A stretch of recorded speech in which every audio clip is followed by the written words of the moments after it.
The blood was already dry.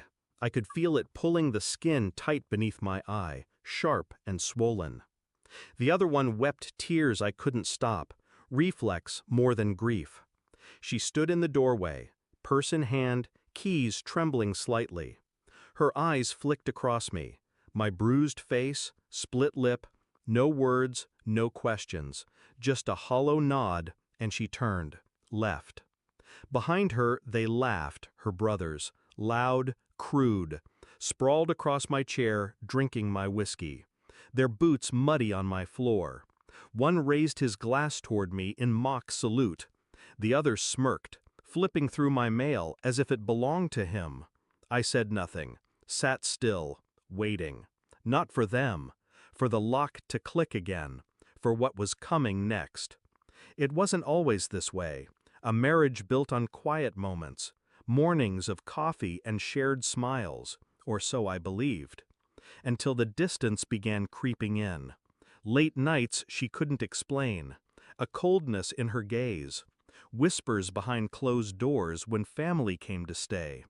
Her brothers moved in 3 months ago, just until they get on their feet, she had said.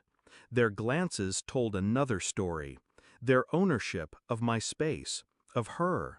The bruises didn't start with fists, they started with words. Shifts of power, small humiliations dressed as jokes. And in the silence that followed, her silence, I saw the truth. An alliance, built behind my back, I began to watch. Not openly, quietly. Phone records, bank statements, messages she thought were deleted. They were planning something. I knew it in my bones. The way they moved through the house, speaking in coded fragments, money withdrawn in small amounts, my name slowly removed from shared accounts, an apartment rented downtown in her name only.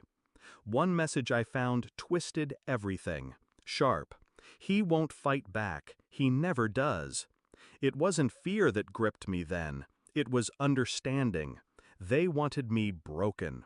Easier to discard, easier to replace. So I waited, while inside, something colder than rage began to grow. The final piece arrived in a thin manila envelope, a private investigator, paid in cash, discreet. Inside, photos, documents, her signature on a lease with another man, hotel receipts, dinner dates, and worse, legal papers, filed without my knowledge. Divorce, sole claim to the house, restraining order drafts prepared in advance, all built on a single narrative, the weak husband, the violent drunk, a man who needed to be removed. My bruised face in the mirror, a stage prop in their performance. I ran my fingers along the edge of the paper, cold, unshaken. I would not confront her with words, not yet. The lock clicked again. I stood. They looked up, expecting her, but it wasn't her. It was the officer I had called 30 minutes prior. Quiet, professional, a single nod between us.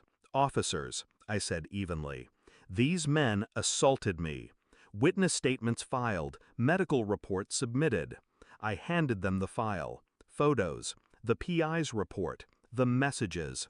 Their grins evaporated. The smirk replaced with confusion, then panic. As the cuffs clicked shut, one of them spat, "She won't believe you." I only smiled.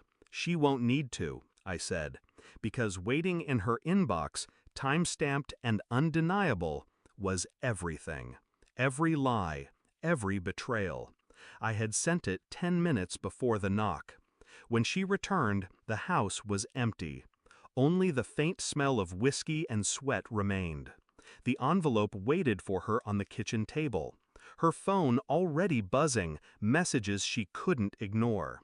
I watched from the car across the street, not out of longing, not to see her break, but to mark the moment. The moment she understood, the game was done. Not with violence, but with truth. And as her knees buckled beneath her, clutching the damning papers, I drove away. Lighter, colder, finished. Some betrayals cut deeper when the blade is unseen.